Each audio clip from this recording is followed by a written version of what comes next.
Good morning, students. I welcome you all on our YouTube channel, GRV Nursing Online Classes. Uh, Yesterday, we had discussed about the hematology, their general introduction, in which I have taught you about what is blood, its normal introduction, who is the father of blood. Okay, circulation को किसने describe किया था, blood grouping और R H factor को किसने describe किया था। तो उसके बाद फिर मैंने आप लोगों को बताया था कि फंक्शन क्या है हमारे ब्लड के, इसकी करेक्टरिस्टिक्स क्या हैं ब्लड की। उसके बाद फिर हम लोगों ने डिस्कस किया था कि जो ब्लड है उसके कंपोजिशन क्या क्या है। फिर मैंने आप लोगों को कंपोजिशन में डिस्कस किया था कि कंपोजिशन में दो पार्ट्स आते हैं, लिक्विड पार्ट आता है और सॉलिड पार्ट आता है। जो सेलुलर पार्ट होता है, जो लिक्विड पार्ट है वो क्या होता है, प्लाज्मा होता है। ठीक है, उसका कलर कैसा होता है, येलो कलर, येलोइश कलर का होता है। क्यों होता है येलोइश कलर, क्योंकि इसमें बिलिरुबिन प्रेजेंट होता है। ठीक है, ये आप नोट आउट कर लेना, ये कल मैंने बोला नहीं था ऐसा। ठीक है, और उसके बाद फिर मैंने प्लाज्मा मैंने आप लोगों को बताया था कि इसके 3 पार्ट्स होते हैं। कितने पार्ट्स होते हैं, 3 पार्ट्स। पहला पार्ट मैंने आप लोगों को बताया था कि प्लाज्मा में पहला क्या होता है कि सबसे पहले उसमें वाटर होता है 92%, फिर प्रोटीन्स होते हैं 7.3% and albumin is 4.3, globulin is 2.7 and last one is your fibrinogen is 0.3 gram percent. Okay, उसके बाद फिर मैंने आप लोगों से डिस्कस किया था कि what are the cellular parts of our blood. Cellular, there are 3 type parts of cellular blood in which we have discussed about RBC, WBC and platelet के बारे में हम लोगों ने डिस्कस किया था। फिर उसके बाद हम लोग देखते हैं कि जो हमारा प्लाज्मा है, प्लाज्मा में फिर हमने 3 प्रोटीन्स के बारे में डिस्कस किया था, एल्बुमिन, ग्लोबुलिन और फिब्रिनोजिन। मैंने आप लोगों को एल्बुमिन के बारे में बताया था कि ये प्रोटीन कैसी है, ऐसी प्रोटीन है जो ऑन्कोटिक प्रेशर को क्या करती है, मेंटेन करती है।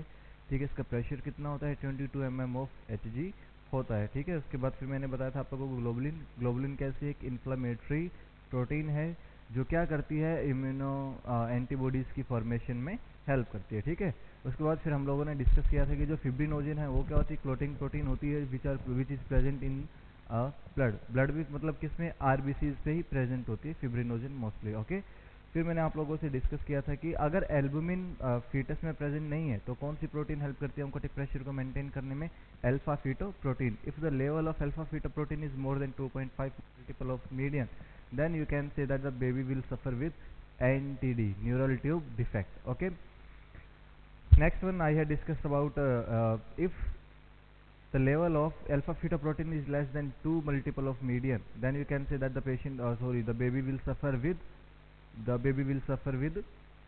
Down syndrome, which is a abnormality of chromosome number 21.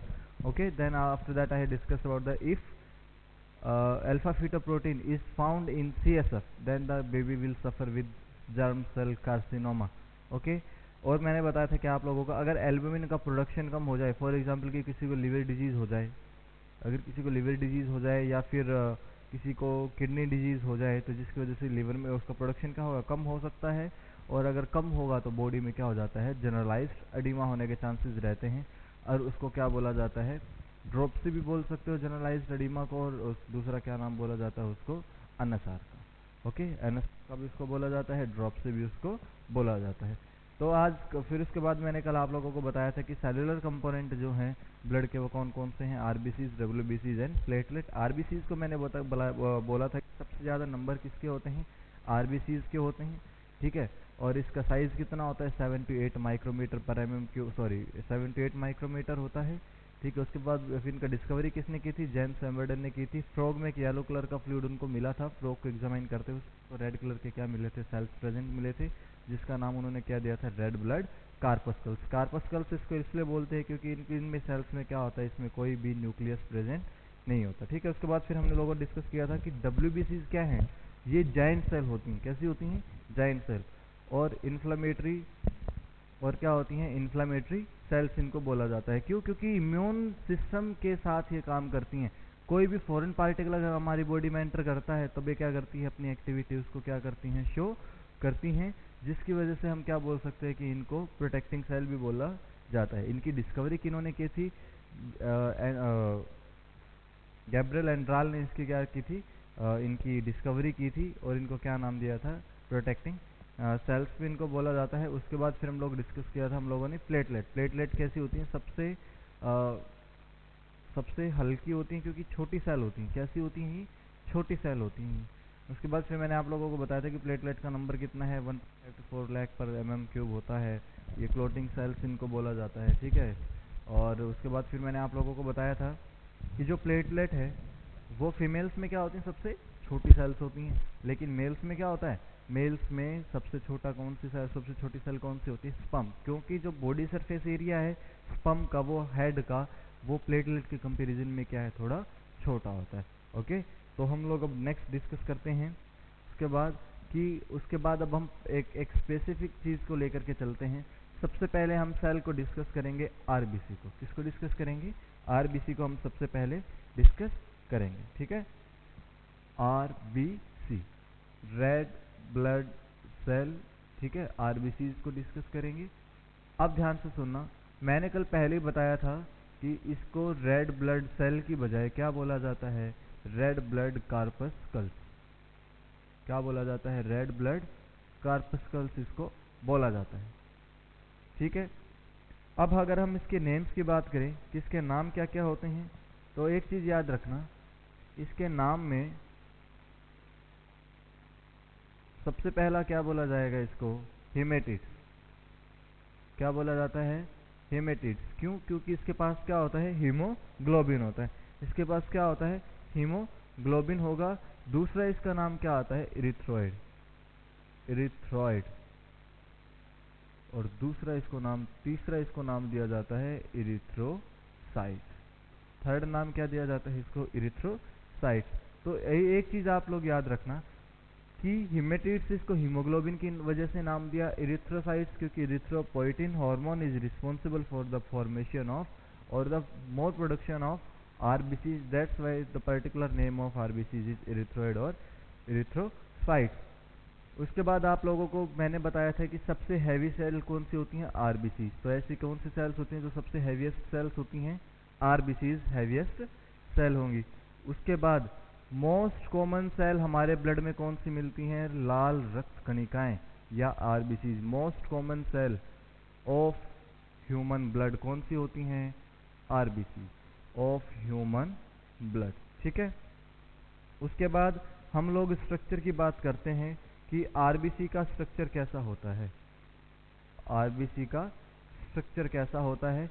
एक बात याद रखना, ऐसा सॉरी स्ट्रक्चर नहीं, साइज। साइज हम लोग पहले साइज के बारे में डिस्कस करेंगे। एक बात याद रखना, अगर नॉर्मल साइज है, अगर किसी आरबीसी का नॉर्मल साइज है माइक्रोमीटर, तो उसको क्या बोला जाता है? Normocytic cell. क्या बोला जाता है उसको? Normocytic RBC. नॉर्मोसाइटिक याद रखना, क्या बोला जाएगा उसको? नॉर्मोसाइटिक आरबीसी जिसको बोला जाएगा। फॉर एग्जाम्पल कि हम एक आरबीसी का एक डायग्राम बना के देखते हैं। आरबीसी का एक सेल का एक छोटा सा डायग्राम बनाते हैं।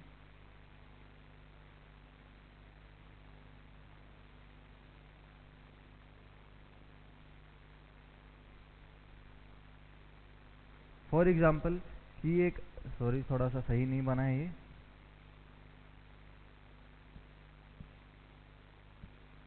फॉर एग्जाम्पल ये क्या है? बाइकॉनकेव शेप का बन गया ये। क्या बना? बाइकॉनकेव शेप की आरबीसी का अगर ये साइज बनता है, तो अब हम इसके साइज को देखते हैं कि कितनी इसकी लेंथ होती है। जो इसका पेरिफेरल 1 एंड 2 सेकेंड एंड है, अगर आप लोग इसकी यहाँ तक लेंथ देखते हो तो कितनी लेंथ मिलेगी आप लोगों को? 7 to 8 माइक्रोमीटर। 7 to 8 माइक्रोमीटर आप लोगों को इसकी लेंथ मिलती है। अगर आप इसकी लेंथ की बात करते हो मिडल से, ठीक है, यहाँ से लेकर के यहाँ तक की अगर आप लोग बात करते हो तो वो कितनी मिलेगी आप लोगों को? 2.5 माइक्रोमीटर। या फिर एक रेंज और बनती है इसकी 2 to 2.5 माइक्रोमीटर आप लोगों को इसकी साइज देखने को मिल सकती है। अगर आप लोग इसके इन बिटवीन की बात करते हो, अगर आप लोग इसके इन बिटवीन की बात करते हो तो कितनी मिलती है? 1.2 to 1.25 माइक्रो मीटर इसकी लेंथ आप लोगों को, सॉरी विड्थ बीच में से कैसी देखने को मिलेगी, यहाँ पे देखने को मिलती है। और बीच में से ये होती कैसी है, ये आरबीसी बीच में से कंप्रेस्ड होती है, और यहाँ से क्या होता है, one corner to another corner क्या होती है, इसकी लेंथ ज़्यादा होती है, 7 to 8 माइक्रोमीटर होती है। तो एक याद रखना कि जब भी आरबीसी का फॉर्मेशन होता है, आरबीसी के, मान लो आरबीसी के फॉर्मेशन से before 2 days, 1 to 2 days of mature RBC, ठीक है, मेच्योर आरबीसी के 1 से 2 दिन पहले इस आरबीसी के अंदर न्यूक्लियस प्रेजेंट होता है, ठीक है, इस आरबीसी के अंदर क्या होता है, कोई न्यूक्लियस प्रेजेंट होता है। लेकिन जैसे ही ये आरबीसी मेच्योर हो जाएगी, ये अपने न्यूक्लियस को क्या करेगी, बाहर की तरफ निकाल देगी। जब ये अपने आरबीसी न्यूक्लियस को बाहर की तरफ निकाल देगी, तो ये साथ में क्या करती है, माइटोकॉन्ड्रिया को भी क्या करेगी, बाहर की तरफ एक्सपेल आउट कर देगी। क्यों करेगी ऐसा, अगर से न्यूक्लियस इसके पास है तो क्या होगा, अगर इसके पास न्यूक्लियस और माइटोकॉन्ड्रिया है तो ये आरबीसीज अपने लिए ही ज़्यादातर क्या करेगी, ऑक्सीजन को यूज करने लग जाएगी। अब इसने न्यूक्लियस को बाहर निकाल दिया, माइटोकॉन्ड्रिया को क्या कर दिया, इसने बाहर निकाल दिया। अब सिर्फ ये डायरेक्ट कोई ऑक्सीजन को कैरी कर सकती है, लेकिन अब इसके पास न्यूक्लियस और माइटोकॉन्ड्रिया नहीं है, तो बहुत ही मिनिमल अमाउंट में क्या करेगी, ये एक आरबीसी O2 का अपने लिए खुद के लिए क्या करेगी, कंजप्शन करेगी। इसलिए मैक्सिमम क्या कर सकती है, ये एक ऑक्सीजन को कैरी कर सकती है। दूसरा एक चीज याद रखना, इसके अपर सरफेस पर, इस आरबीसी के अपर सरफेस पर एक एसिड मिलता है। क्या मिलता है, एक एसिड मिलता है, सियालिक एसिड। कौन सा एसिड मिलता है इसके ऊपर, एक सियालिक एसिड मिलता है आरबीसी के ऊपर। ये सियालिक एसिड क्या करता है, ये सियालिक एसिड रिस्पॉन्सिबल होता है upward movement of RBC, upward movement of RBC. अगर आप लोग किसी ईएसआर, कोई ईएसआर एसेस कर रहे हो, तो उस टाइम पे आप लोग देखना कि जब भी आप आरबीसीज को रखते हो तो उसमें एक टाइम होता है 60 मिनट का मैक्सिमम उस टेस्ट को असेस करने के लिए, तब इसमें एक सियालिक एसिड प्रेजेंट होता है, अपवर्ड मूवमेंट ऑफ आरबीसीज के लिए रिस्पॉन्सिबल होता है। ये जो अपवर्ड मूवमेंट ऑफ आरबीसीज होता है, इसको क्या बोला जाता है, जीटा पोटेंशियल। क्या बोला जाता है इसको, जीटा पोटेंशियल। याद रखना ये चीज डियर स्टूडेंट्स, ऐसे ऐसे क्वेश्चन पूछ लिए जाते हैं कि बताओ कि जेटा पोटेंशियल कौन से सेल में आप लोगों को देखने को मिल सकता है, तो कौन से सेल में देखने को मिलता है वो आप लोग इजीली आंसर कर सकते हो कि such type of potential can be easily seen in RBC. Okay, इसको कहाँ देख सकते हो आप लोग, आरबीसीज में हम लोग इसको इजीली सील कर सकते हैं, ठीक है।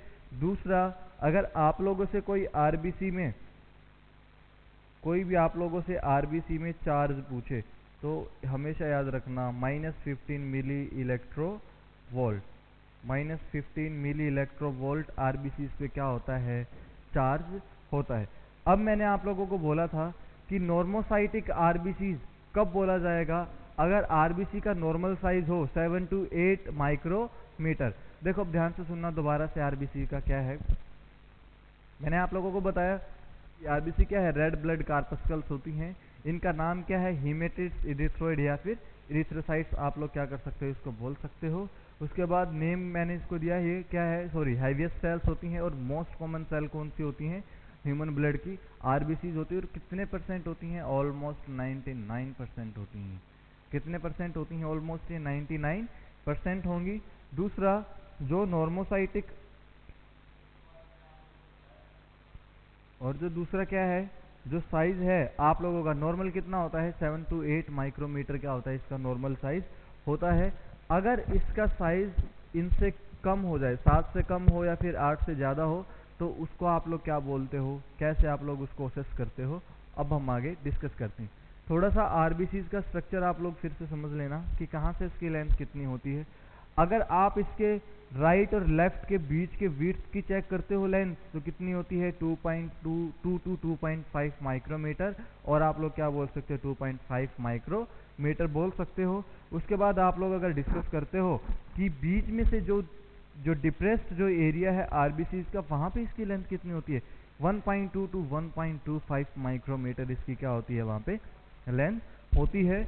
और अगर इसकी one border to another border आप लोग इसकी लेंथ को चेक करते हो तो कितनी होती है, 7 to 8 माइक्रोमीटर होती है। आरबीसी पे चार्ज कितना होता है, -15 मिली इलेक्ट्रो वोल्ट होता है। और दूसरी चीज याद रखना, इसके अपर सरफेस पे क्या होता है, एक चार्ज प्रेजेंट होता है। और कौन सा चार्ज प्रेजेंट होता है, सॉरी एसिड प्रेजेंट होता है। और कौन सा एसिड प्रेजेंट होता है, सियालिक एसिड, जो which is responsible for the upward movement of RBCs during ESR test, and this type of potential is known as zeta potential. उसके बाद एक चीज और आप ये लोग याद रखना कि इस पे एक प्रोटीन और मिलता है, आरबीसी पे क्या मिलता है, एक प्रोटीन और मिलता है। ये प्रोटीन कौन सा होता है, फिब्रिनोजन। कौन सा होता है, फिब्रिनोजन प्रोटीन यहाँ पे क्या होता है, प्रेजेंट होता है। ठीक है, ये आप लोग चीज याद रखना।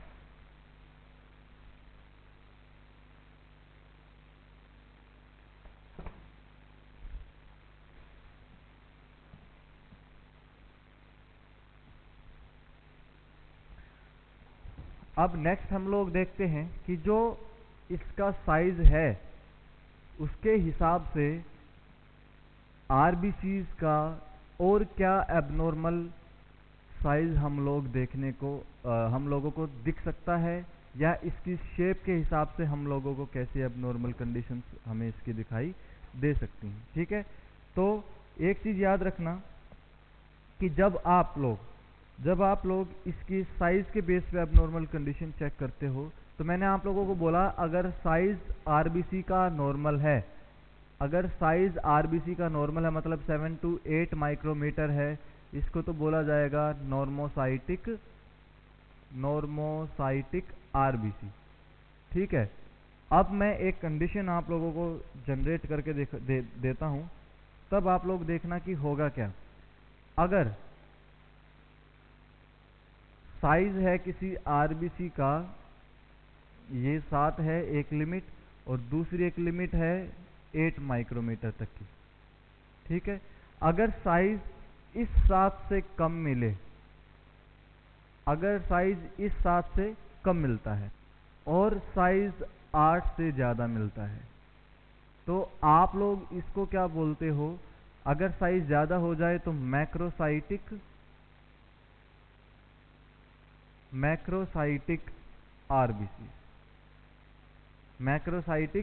आरबीसी, और अगर 7 से कम हो जाए क्या बोलोगे इसको, माइक्रोसाइटिक आरबीसी। अब दूसरी चीज आप लोग एक याद रखना कि अगर आरबीसी, अगर ब्लड में दोनों सेल प्रेजेंट हो, माइक्रोसाइटिक भी प्रेजेंट हो और मैक्रोसाइटिक भी प्रेजेंट हो, तो आप लोग इन सेल्स को क्या बोल सकते हो, एनआइसोसाइटिक सेल्स।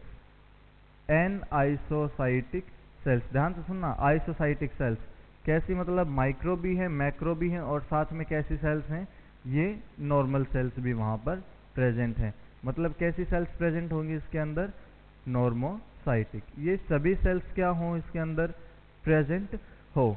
तो अब एक टेस्ट परफॉर्म करते हैं हम लोग, जो टेस्ट का नाम है वो क्या है, RDW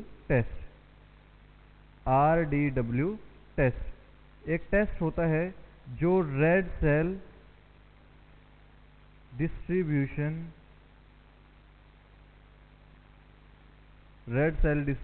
विड्थ टेस्ट होता है। इसमें होता क्या है कि अगर हम लोग क्या करते हैं, अगर 11.5 से लेकर के 14.5% है ऑफ टोटल ब्लड, क्या होगा, देखो ये एनाइसोसाइटिक सेल्स कितने परसेंट हैं, अगर 11.5 to 14.5% हैं ऑफ टोटल ब्लड एनाइसोसाइटिक, तब हम क्या बोलते हैं कि कंडीशन कैसी है, नॉर्मल है। कंडीशन क्या है, नॉर्मल है। अगर मोर देन 14.5% आप लोगों को एन आइसोसाइटिक सेल्स किसी भी ब्लड में देखने को मिलती हैं। एन आइसोसाइटिक सेल्स आप लोगों को ब्लड में देखने को मिलती हैं। तब आप लोग उस कंडीशन को क्या बोलते हो कि ये कंडीशन क्या हो चुकी है, एबनॉर्मल है। ये कंडीशन कैसी है, एबनॉर्मल कंडीशन है। ठीक है, नेक्स्ट हम लोग डिस्कस करते हैं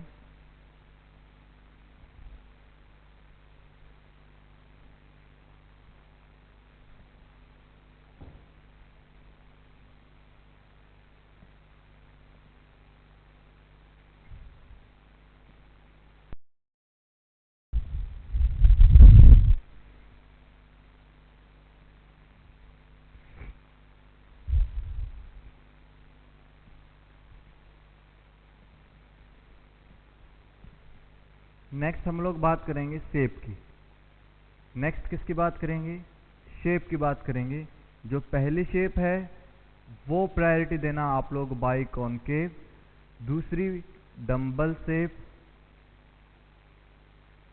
और थर्ड प्रायोरिटी देना आप लोग हमेशा डिस्कॉइड शेप। डिस्कॉइड शेप, ये तीनों आप लोगों को क्या करना है कि प्रायोरिटी वाइज फर्स्ट प्रायोरिटी कौन सी है, सेकंड प्रायोरिटी कौन सी है, और थर्ड प्रायोरिटी कौन सी। ये फर्स्ट प्रायोरिटी होती है, ये सेकंड प्रायोरिटी होगी, और ये थर्ड प्रायोरिटी होगी। ठीक है, नेक्स्ट हम लोग बात करते हैं कि अगर यही कंडीशन अगर एबनॉर्मल हो जाए, क्या हो जाए, अगर यही कंडीशन अगर एबनॉर्मल हो जाए, आरबीसीज की शेप चेंज हो जाए, तो तीन तरह की शेप क्या हो सकती हैं, चेंज हो सकती हैं। ठीक है, अब एक चीज याद रखना कि जो ये बायकॉन्केव या डंबल शेप या डिस्कोइड शेप है, ये मेंटेन्ड किसके द्वारा की जाती हैं, मेंटेन्ड बाय, ये एक प्रोटीन होती है स्पेक्ट्रीन प्रोटीन। स्पेक्ट्रीन बोलो या फिर एल्काइरिन प्रोटीन। एल्काइरिन प्रोटीन ये क्या करती है, ये आरबीसीज की शेप को मेंटेन करके रखती है। ठीक है, एक मैंने बोला कि एक फिब्रिनोजिन प्रोटीन प्रेजेंट होती है। ठीक है, और दूसरी मैंने आप लोगों को बोला कि उसके साथ में एक सियालिक एसिड भी प्रेजेंट होता है। ठीक है, आप लोगों से कोई क्वेश्चन पूछे कि विच protein is responsible for the maintaining of shape of RBC, तो ऑलवेज गो विद स्पेक्ट्रीन और एल्काइरिन, एक ही मतलब है। ठीक है, नेक्स्ट हम लोग बात करते हैं कि अगर एबनॉर्मल शेप हो, अगर एबनॉर्मल शेप हो, अगर आरबीसीज की एबनॉर्मल शेप आती है, तो आप लोग हमेशा याद रखना एबनॉर्मल शेप में जो पहली टाइप आएगी, एबनॉर्मल शेप में जो पहली टाइप आएगी वो आती है आप लोगों की sickle cell shape. Sickle cell shape, ठीक है, सिकल सेल शेप।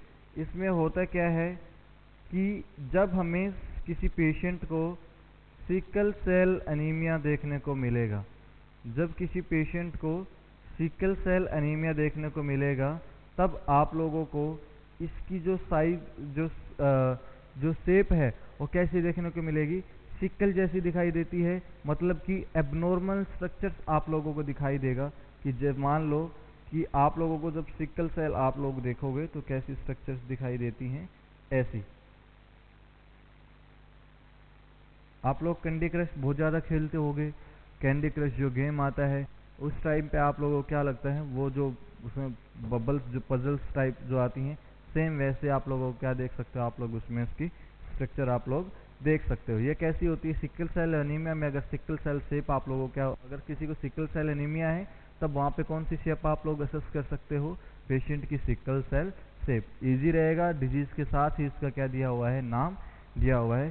ठीक है, अब दूसरा हम लोग बात करते हैं स्फेरिकल सेल। दूसरा हम लोग बात करते हैं स्फेरिकल सेल। स्फेरिकल सेल या फिर आप लोग क्या बोल सकते हो, स्फीरुल्स। क्या बोल सकते हो, स्फीरुल्स आप लोग क्या बोल सकते हो, उसको बोल सकते हो। जब किसी भी आरबीसी की साइज सर्कुलर हो जाए, जब भी किसी आरबीसी की साइज क्या हो जाए, सर्कुलर हो जाए। या लास्ट वन मैं अगर आप लोगों से बोलूं कि कैसी कंडीशन हो, ओवल शेप किसी की हो, कोई आरबीसी की शेप कैसी हो, ओवल शेप हो, ओवल मतलब क्या होती है, एक अंडे के तरह की कोई शेप आप लोगों को आरबीसी की देखने को मिले। कितनी कंडीशन हो गई, पहला हुआ सिकल सेल शेप, दूसरा हुआ स्फेरिकल सेल्स, तीसरा हुआ ओवल शेप या स्फेरिकल शेप। ठीक है, आप लोग ये बोल सकते हो। नेक्स्ट वन आप लोग देखते हो कि कई बार होता क्या है कई बार आरबीसीज का ब्रेकडाउन हो जाता है। आरबीसीज का क्या होता है, बीच में से ब्रेकडाउन होना स्टार्ट हो जाता है। जब आरबीसीज का बीच में से ब्रेकडाउन होना स्टार्ट होता है तो उस कंडीशन में मान लो कि एक ये आरबीसी हमारे पास क्या थी, हमारे ब्लड में आरबीसी है।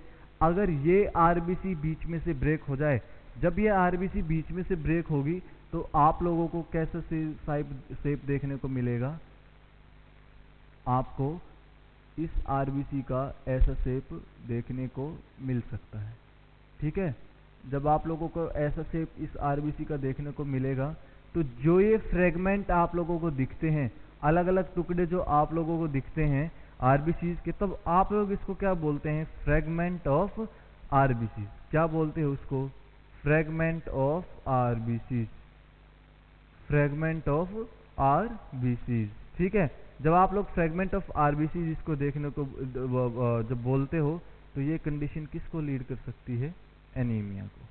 किसको लीड करेगी, एनीमिया को। क्यों, अब इस आरबीसी का क्या हो रहा है, बार बार ब्रेकडाउन हो रहा है, तो एचबी का क्या हो जाएगा, जो नंबर है वो क्या हो जाएंगे, कम होने स्टार्ट हो जाएंगे। जैसे ये नंबर कम होने स्टार्ट होंगे तो क्या हो सकता है, उस पेशेंट को एनीमिया हो सकता है।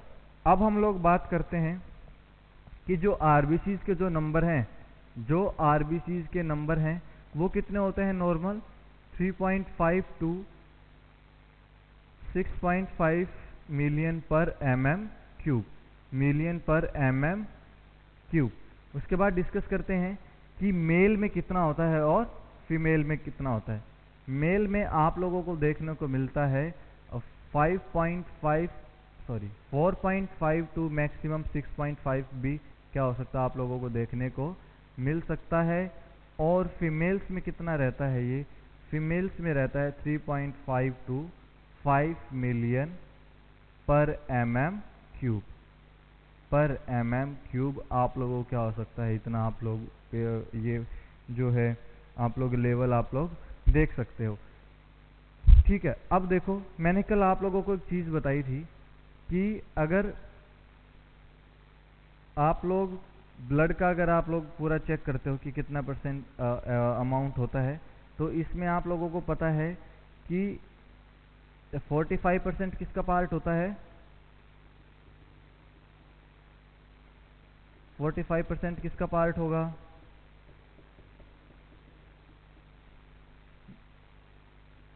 सेल्स का। किसका होगा, 45% पार्ट सेल्स का होगा। और अगर आप लोग बचे हुए की बात करते हो, जो 55% जो एरिया होगा किसके जो या फिर जो वॉल्यूम होगा ब्लड का 55%, वो कौन कवर करता है, बचा हुआ लिक्विड पार्ट, जिसको हम क्या बोलते हैं, ब्लड प्लाज्मा। ब्लड प्लाज्मा वो कितना होगा, 55%। अब देखना, अगर मान लो आरबीसीज के नंबर, आरबीसीज के जो नंबर हैं अगर वो इंक्रीज हो जाएं, ध्यान से सुनना, अगर आरबीसीज के जो नंबर है, मतलब क्या है, वो एक सेल्स का पार्ट है। आरबीसीज किसका पार्ट है, सेल्स का पार्ट है। अगर आरबीसीज बढ़ेंगे तो सेल्स का क्या होगा, कंपोजिशन बढ़ेगा ब्लड में, लेकिन ब्लड प्लाज्मा का कंपोजिशन क्या हो जाएगा, कम हो जाएगा। आरबीसीज के नंबर क्या होंगे, इंक्रीज हो रहे हैं। और क्या हो रहा है, साथ साथ में जो ब्लड प्लाज्मा है, जो क्या है, ब्लड प्लाज्मा है, अगर वो कम हो जाए, और ब्लड प्लाज्मा क्या हो जाए, अगर वो कम हो जाए, और आरबीसीज का टोटल ब्लड में नंबर क्या हो जाए, इंक्रीज हो जाए। अगर टोटल ब्लड में आरबीसीज के नंबर इंक्रीज हो रहे हैं और ब्लड प्लाज्मा क्या हो रहा है, डिक्रीज हो रही है, तो उस कंडीशन में क्या होगा, उस कंडीशन में क्या होता है, आप लोग बोल सकते हो कि number of RBCs present in 100 ml of blood has been increased, और total amount or total percentage of RBCs in 100 ml of blood is more than blood plasma। तो इस कंडीशन को क्या बोला जाता है, इस कंडीशन को बोला जाएगा पॉलीसाइथीमिया। क्या बोला जाएगा इस कंडीशन को? पॉलीसाइथीमिया। ठीक है, इस कंडीशन को क्या बोला जाता है? पॉलीसाइथीमिया। ठीक है, होता पोली का मतलब क्या है कि नंबर ज़्यादा हो चुके हैं। किसके नंबर ज़्यादा हो चुके हैं? आरबीसीज के। किस में ज़्यादा हो चुके हैं? ब्लड के अंदर ज़्यादा हो चुके हैं। ठीक है, टोटल ब्लड कितना, फॉर एग्जांपल कि मान लो 100 ml ब्लड था हमारे पास, अब उसमें आरबीसी का कंपोजिशन अगर 60% हो गया, और ठीक है ये आरबीसी का हो गया, और इसमें से 40% किसका रह गया? ब्लड प्लाज्मा का रह गया। तो हुआ क्या? अब आरबीसी की कंसंट्रेशन और वॉल्यूम क्या हुआ? सॉरी, वॉल्यूम क्या हो चुका? बढ़ चुका है, नंबर बढ़ चुके हैं, तो पॉलीसाइथीमिया क्या होगा? बढ़ चुका है।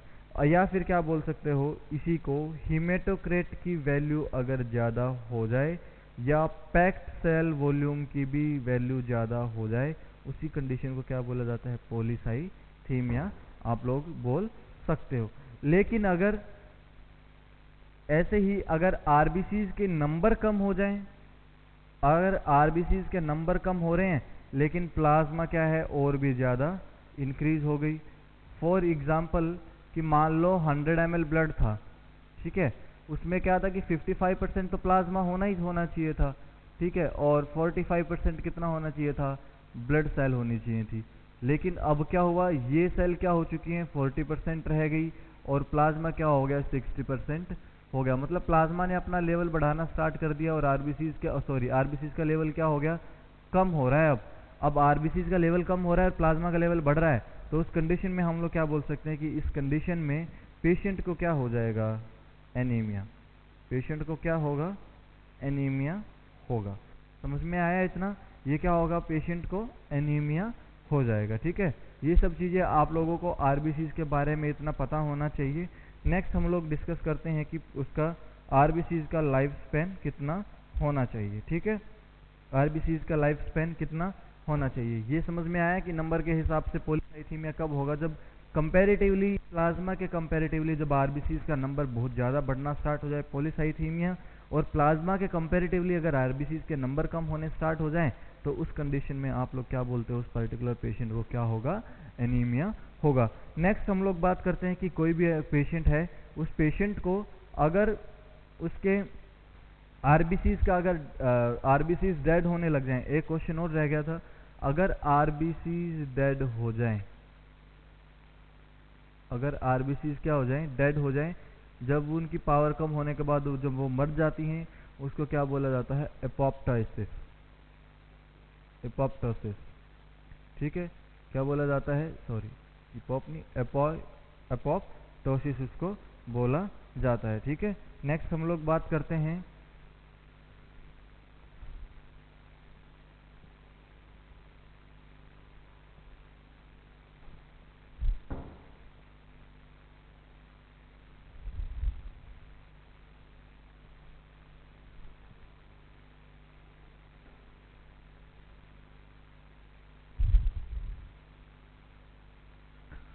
नेक्स्ट हम लोग देखते हैं कि जो आरबीसी है उसका लाइफ स्पैन कितना होता है।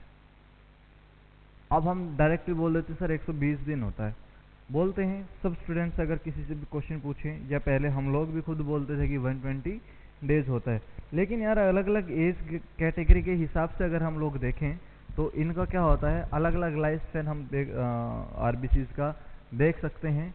तो सबसे पहले हम लोग अगर बात करें,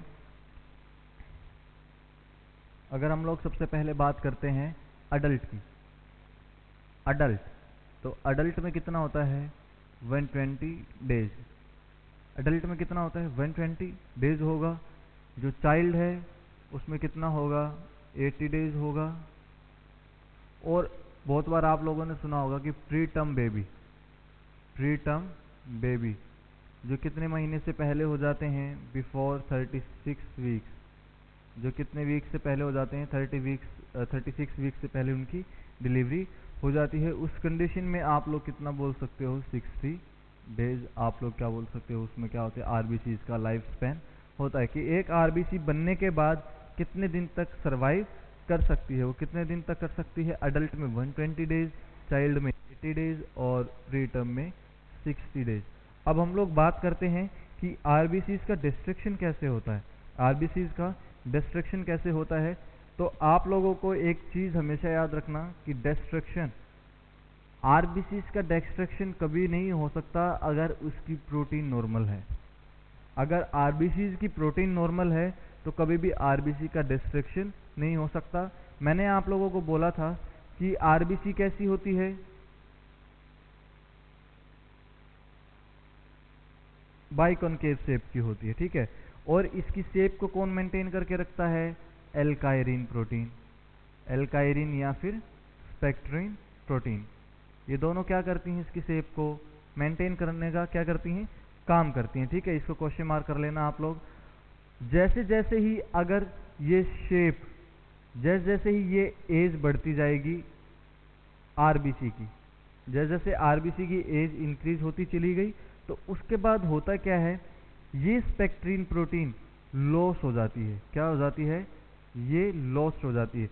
अब क्या था, हम बोलते हैं कि जो डिस्ट्रक्शन है आरबीसीज का वो क्या होता है? RBCs destroyed in spleen, RBCs destroyed in spleen. कहाँ पे होता है? स्प्लीन। अब आप सबको पता है कि स्प्लीन क्या होता है? Graveyard of RBCs. ये कब्रगाह होता है इसका, आरबीसीज का। ये मरी हुई आरबीसीज को क्या करता है? अपने पास रखने का काम करता है। अगर ये अपने पास रखने का काम करता है और दूसरा क्या करता है? वो अपने पास उसको किल करके उसको बिलिरुबिन में चेंज करने का काम करती है, ठीक है। अब आरबीसी स्प्लीन में आएंगी तो वहां पे एक कॉर्ड ऑफ विलरोथ होती है, कॉर्ड ऑफ विलरोथ होती है। ये जो है ऐसी वीनस सप्लाई होती है, ये कैसी वीनस सप्लाई होती है और बहुत ही नैरो ल्यूमन की होती है। ये बहुत ही नैरो इसका ल्यूमन होगा। जितना इसका ल्यूमन नैरो होगा, अब ध्यान से देखना, पहले कैसी थी आरबीसी? इलास्टिक नेचर की थी। पहले क्या थी? इलास्टिक नेचर की थी। जब भी ये क्या करती थी, मान लो कि कोई भी ये ब्लड से आर्टरी है या कोई वेन है, तो उस कंडीशन में क्या था, जब भी ये आरबीसी, जब भी ये आरबीसी अंदर आने की कोशिश करती थी, तब ये अपने आप को फ्लेक्स कर लेती थी और क्या होती थी, अंदर आकर के ये फिर से अपनी नॉर्मल शेप में आ जाती थी। लेकिन अब क्या हो गया है, अब इसकी इलास्टिसिटी क्या हो गई? लॉस्ट हो गई है। क्यों इसकी इलास्टिसिटी लॉस्ट हुई है? क्योंकि इसके पास जो एल्काइरिन और जो स्पेक्ट्रिन प्रोटीन थी वो क्या हो चुकी है? लॉस हो चुकी है। उसके बाद अब क्या होगा, जब भी ये कॉर्ड ऑफ विलरोथ में जाएगी स्प्लीन में, तो उस टाइम पे इसकी इलास्टिसिटी लॉस हो चुकी है और इसका ल्यूमन कैसा है? नैरो है। लेकिन आरबीसी का साइज कैसा है? ल्यूमन क्या है? नैरो है। और आरबीसी का साइज क्या होता है? इस ल्यूमन से ज्यादा होता है। इस आरबीसी का साइज का क्या होता है? ल्यूमन ज्यादा होता है। सॉरी, आरबीसी का साइज क्या होता है? ज्यादा, लेकिन कॉर्ड ऑफ विलरोथ का ल्यूमन कैसा होता है? बहुत ही कम होता है। अब ये आरबीसी यहाँ पे एंट्री नहीं कर पाएगी। अगर एंट्री करने की कोशिश करती है, जब भी एंट्री करने की कोशिश करेगी तो आरबीसी क्या हो जाती है? डिस्ट्रॉय हो जाती है। आरबीसी क्या हो जाएगी? डिस्ट्रॉय होगी। और ये कैसा बिलिरुबिन बना देती है? इनडायरेक्ट बिलिरुबिन, इनडायरेक्ट बिलिरुबिन, ठीक है। और इसी को क्या बोला जाता है? Unconjugated bilirubin, unconjugated bilirubin. इसको क्वेश्चन याद करना कि कहाँ पे इसका डिस्ट्रक्शन होता है, कहाँ पे होगा? Cord of Billroth, cord of Billroth. तो यहाँ पे क्या होता है? आरबीसी का डिस्ट्रक्शन होगा, ठीक है। तो ये चीजें आप लोग याद रखना कि कैसे डिस्ट्रक्शन होता है आरबीसी का, क्या रिस्पॉन्सिबल होगा, कौन सी प्रोटीन का लॉस होगा। अगर प्रोटीन लॉस हो भी गई तो ऐसी कौन सी जगह पे है स्प्लीन, स्प्लीन में कौन सी जगह है जहाँ पे आरबीसी का डिस्ट्रक्शन होता है? Cord of Billroth. एक क्वेश्चन और याद रखना आप लोग कि जो ग्रेवयार्ड ऑफ आरबीसीज है, graveyard of RBCs, graveyard of RBCs, graveyard of RBC मतलब कबर कहाँ पे मिलती है आरबीसीज की? वो कहाँ पे मिलेगी? स्प्लीन में। कहाँ पे मिलती है? स्प्लीन में। याद रखना कि किसके बारे में पूछ रहे हैं? Destruction of RBCs in our body. तो वो कहाँ पे होगा? स्प्लीन में होता है, ठीक है। अब नेक्स्ट हम लोग एक वर्ड एक टर्म हम लोग देखते हैं कि यार जो अगर कोई भी एबनॉर्मल शेप आरबीसीज की मिलती है, any abnormal shape of RBC, कि आरबीसी की कोई भी एबनॉर्मल शेप हो जाए यार, उसको क्या बोला जाता है? पोइकिलोसाइट्स। मैंने कल भी आप लोगों को बताया था क्या बोला जाता है इसका, पोइकिलोसाइट्स। ये टर्म आप लोग हमेशा याद रखना कि उसकी नॉर्मल साइज से कोई भी डेविएशन हो जाए, जब कोई भी डेविएशन होगा तो उस कंडीशन में आप लोग क्या बोल सकते हो, उस टर्म को क्या बोला जाएगा? पोइकिलोसाइट्स उसको बोला जाता है। नेक्स्ट हम लोग बात करते हैं कलर है जो आरबीसीज का, कि जो कलर है आरबीसी का वो रेड क्यों होता है, कि जो आरबीसीज है हमें देखने में कैसी लगती है, कि उसका नाम भी क्या रखा गया है? रेड ब्लड कार्पस्कल्स रखा गया है। वो अब रेड कलर की क्यों है, अब हम उसके बारे में डिस्कस करते हैं। मैं बहुत सारे स्टूडेंट्स से अगर क्वेश्चन पूछ लेता हूँ कि बताओ रेड ब्लड सेल का रेड कलर क्यों होता है, तो डायरेक्ट बोलते सर हीमोग्लोबिन की वजह से। एक्चुअल में हीमोग्लोबिन की वजह से कलर रेड नहीं होता। अब हीमोग्लोबिन का अगर हम देखें कि हीमोग्लोबिन में ऐसी क्या चीज़ है कि जिसकी वजह से हीमोग्लोबिन रेड हो, या फिर हीमोग्लोबिन जब ज़्यादा इकट्ठा होता है, तो जब हीमोग्लोबिन ज़्यादा इकट्ठा हो रहा है तो हमारी ब्लड सेल्स कैसी दिखाई देंगी आप लोगों को? रेड कलर की दिखाई देंगी। अब हीमोग्लोबिन जो है, अब हीमोग्लोबिन के बारे में हम लोग पढ़ेंगे कि इसमें कौन सी रिंग प्रेजेंट होती है जो कलर चेंजिंग पिगमेंट को भी नाम दे सकते हैं। अब ध्यान से सुनना कि जो आरबीसी का जो कलर है, colour of RBC, colour of RBC कैसा होता है? इसका कलर रेड होता है। कैसा होगा? रेड कलर होगा। अब देखते हैं कि अगर आरबीसी का कलर रेड है तो होता क्यों है। अब आरबीसी में क्या प्रेजेंट होता है? हीमोग्लोबिन। क्या प्रेजेंट होता है? हीमोग्लोबिन इसमें प्रेजेंट होगा, ठीक है। अब हीमोग्लोबिन है, अब इसको क्या बोला जाता है? Metallic protein. क्या बोला जाता है इसको? Metallic protein. क्यों? क्योंकि इसमें क्या है? हीम, अगर हम इसका ब्रेक करके देखते हैं वर्ड को, हीम प्लस ग्लोबिन। ग्लोबिन तो क्या है? प्रोटीन हो गया, ग्लोबुलिन एक टाइप से, ठीक है। और हीम क्या है? आयरन।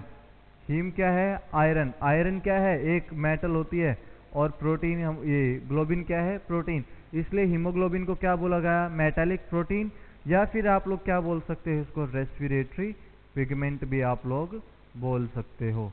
क्या बोल सकते हो इसको? रेस्पिरेटरी पिगमेंट भी आप इसको कंसीडर कर सकते हो। अब ध्यान से सुनना कि जो हीमोग्लोबिन है इसका कलर कैसा माना जाता है? कि रेड कलर का है। ये कैसा माना जाएगा कि इसका कलर कैसा है? रेड कलर का है। लेकिन एक्चुअल में होता क्या है, इसके पास एक मॉलिक्यूल प्रेजेंट होता है, पोरफायरिन। क्या प्रेजेंट होता है? पोरफायरिन। इसको क्या बोला जाता है? Colour changing pigment.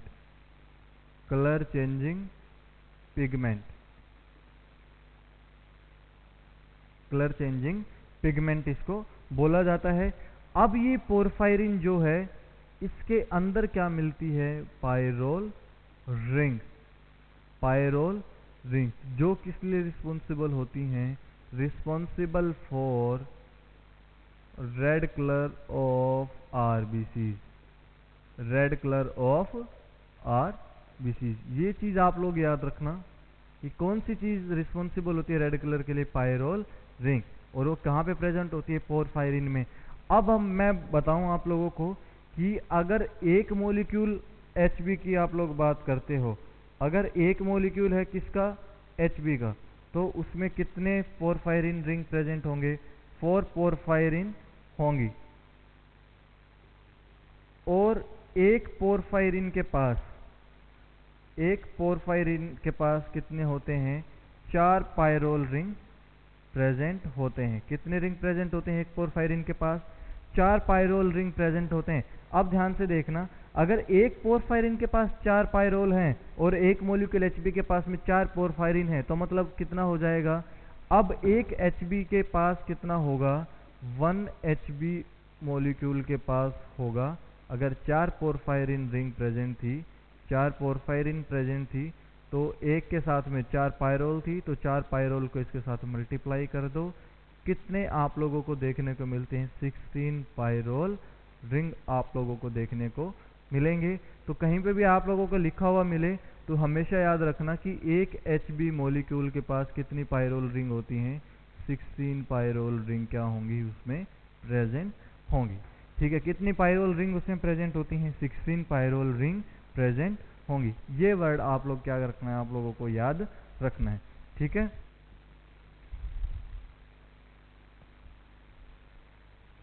और एक चीज और याद रखना कि जो आरबीसीज हैं वो होती कैसी हैं, होलो स्ट्रक्चर होती है। कैसी होती है वो, होलो स्ट्रक्चर होती है।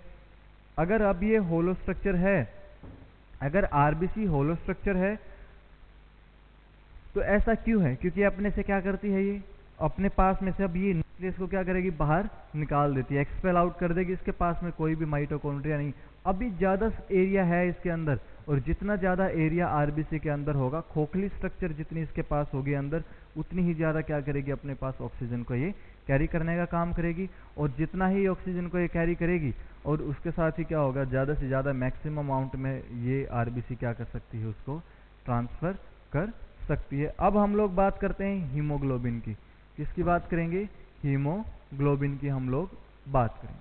ठीक है, हीमोग्लोबिन कैसा स्ट्रक्चर है, क्या इसके पास होता है, कैसे कैसे इसकी एबनॉर्मेलिटीज आ सकती हैं, कैसे आप लोगों को कंसिडर करना है कि हीमोग्लोबिन नॉर्मल होना चाहिए कि एबनॉर्मल कितना माना जाता है। ठीक है, ये सब चीज़ें आप लोग क्या करोगे, अब असेस करोगे।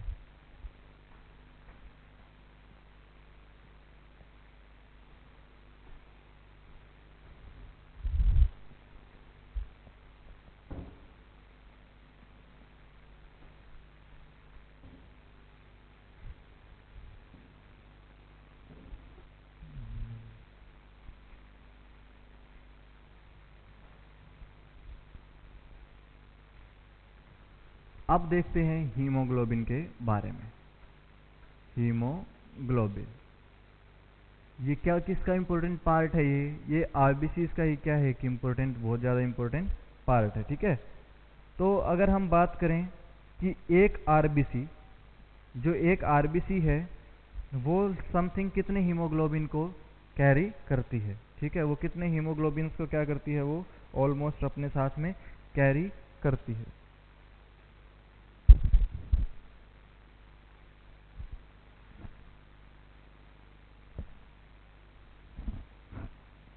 अब देखो कि एक हीमोग्लोबिन जो है, सॉरी एक आरबीसी जो है, अपने पास कितने हीमोग्लोबिन्स को रखेगी, almost more than 250 million haemoglobin क्या करती है, वो अपने पास कैरी करती है। मोर देन 250 मिलियन हीमोग्लोबिन को क्या करती है, वो कैरी करती है एक आरबीसी के पास। ध्यान से सुनना, एक आरबीसी कितने मिलियन हीमोग्लोबिन को क्या करती है, कैरी करती है।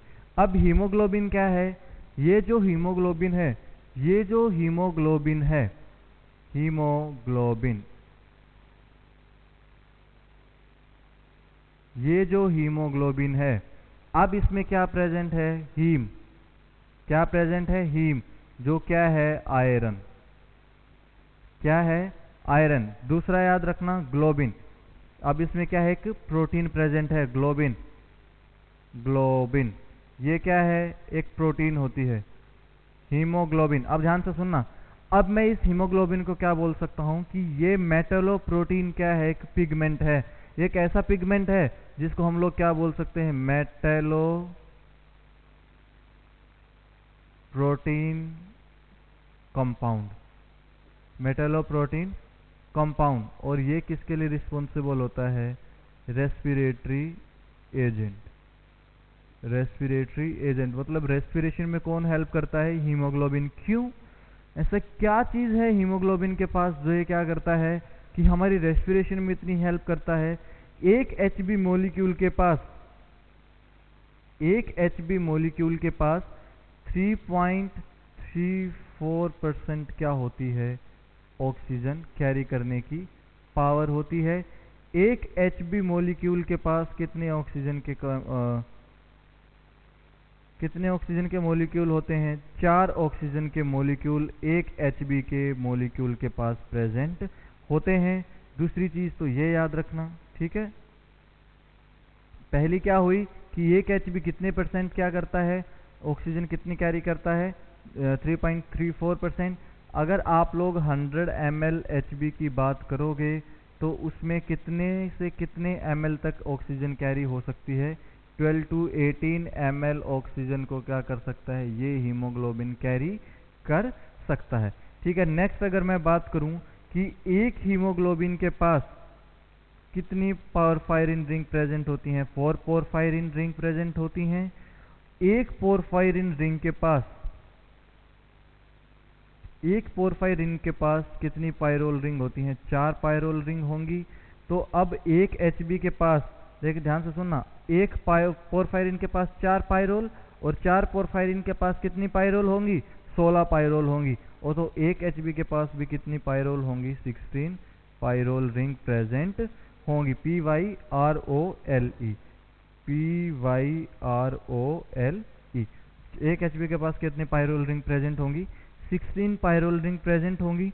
उसके बाद हम बात करते हैं कि जो एक HB का जो मॉलिक्यूल है, ये एक HB का जो मॉलिक्यूल है अपने पास क्या रखता है? ग्लोबिन। क्या रखता है? ग्लोबिन रखता है। ये 2 चेन रखता है अल्फा ग्लोबुलिन की। ठीक है, 2 चेन रखता है अल्फा ग्लोबुलिन की और 2 चेन क्या रखता है? बीटा ग्लोबुलिन की। मतलब जो ग्लोबिन प्रोटीन था उसमें कौन कौन सी चेन प्रेजेंट है? अल्फा और बीटा की चेन प्रेजेंट है। और एक में कितनी होती हैं? 2 चेन रखता है अपने पास ये। ठीक है, अल्फा ग्लोबुलिन की 2 चेन रखेगा और 2 चेन किसकी रखता है? एक HB का मॉलिक्यूल बीटा ग्लोबुलिन की अपने पास रखता है। अब थोड़ा सा और ध्यान से देखते हैं आगे।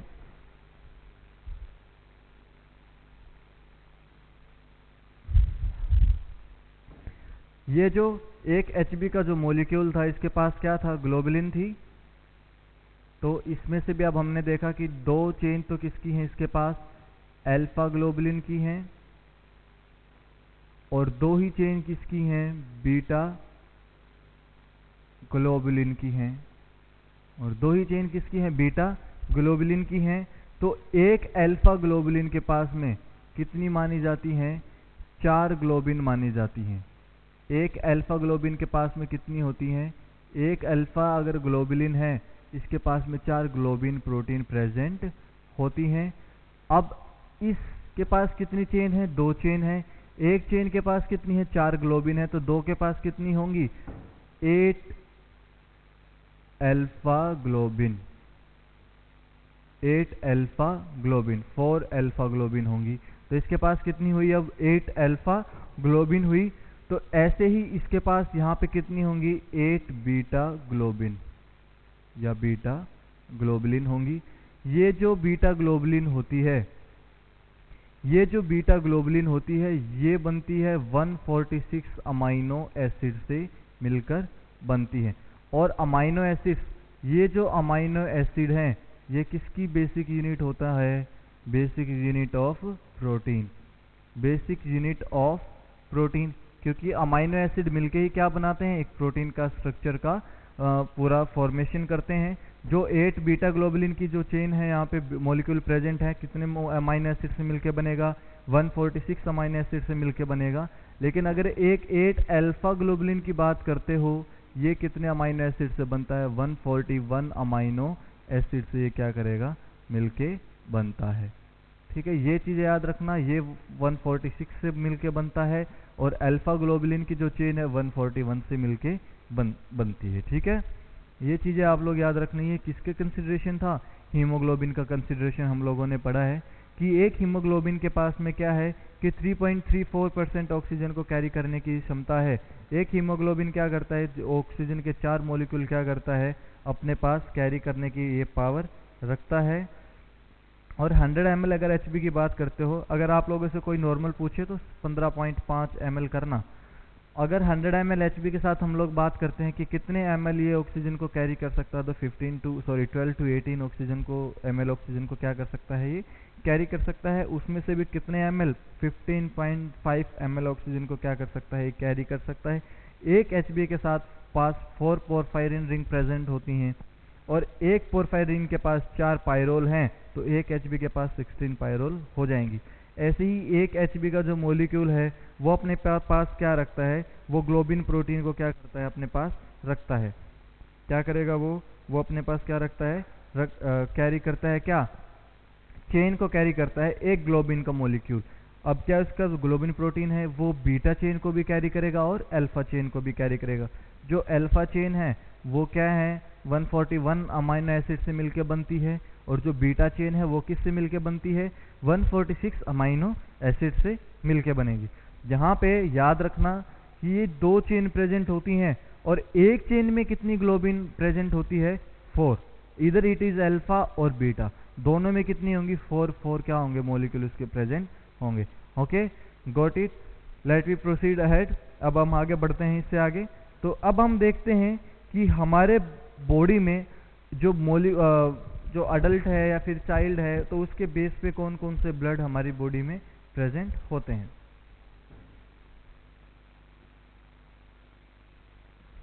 एक चीज और याद रखना, जो हीमोग्लोबिन है, अब इसके पास क्या है, आयरन, वो किस फॉर्म में होता है, Fe+2। किस फॉर्म में होता है, Fe+2 की फॉर्म में होता है। और कितने मॉलिक्यूल होते हैं इसके पास, 4 मॉलिक्यूल ऑफ Fe+2 की फॉर्म में हमें क्या रहता है, हमारी बॉडी में एक एचबी ऑफ मॉलिक्यूल के एक 1 मॉलिक्यूल ऑफ एचबी के पास कितना रहता है, 4 मॉलिक्यूल ऑफ Fe+2। ओके, अब हम आगे देखते हैं कि अडल्ट में कैसा हीमोग्लोबिन होता है और फीटस में कैसा हीमोग्लोबिन होता है। ठीक है,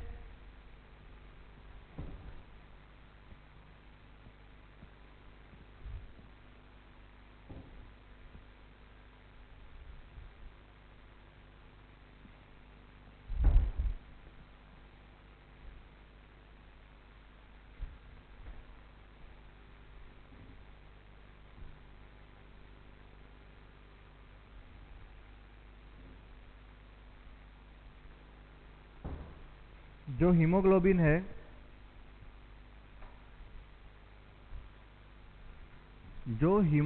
है, अगर उसको हम अडल्ट की बात करते हैं तो अडल्ट में हमेशा कौन सी चेन प्रेजेंट रहती है, β2 चेन प्रेजेंट रहेगी।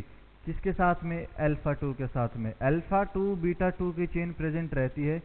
ऐसा ब्लड जहाँ पे हीमोग्लोबिन के साथ में ये सब चीज़ें प्रेजेंट हों, हीमोग्लोबिन ऑफ अडल्ट, HbA उसको बोला जाता है। अडल्ट में कौन कौन सी चेन प्रेजेंट होती हैं, α2 और β2 की चेन